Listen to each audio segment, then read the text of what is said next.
Around the world, countries are tightening their borders as health experts worry about the threat posed by coronavirus variants that are spreading rapidly and can possibly even weaken the effectiveness of vaccines. I do think we should have restrictions because, we don't know how serious this variant situation could be. This is how we got into this mess, is moving too slowly in the first place. That's why COVID got so out of control in this country.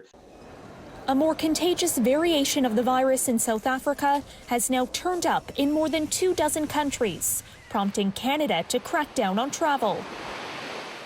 But unlike our neighbors to the south, we have not closed our borders to countries where COVID variants are fueling an unprecedented spike in infections. This is a wake-up call to all of us. Starting tomorrow, France will ban most travel from places outside of the European Union, and in Germany, incoming traffic will be restricted from a handful of nations. Canadians traveling internationally will face new restrictions in the coming weeks. It is an area of active discussion from an international perspective to look at the impact of immunization.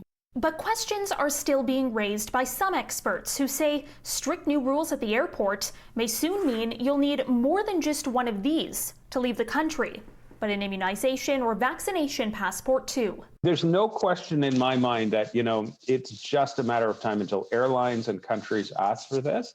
This bioethicist says even though scientists don't know yet if a vaccinated person is no longer contagious, that may not stop sports venues, bars and restaurants in the spring from asking people to verify whether or not they've had their shot. I think our government's pretty clear that they don't want to go down that road, and I can see why. But look, I think market forces will drive this very, very quickly, and it will drive it internationally. So although our government may not take this position, I do think privately it will be taken.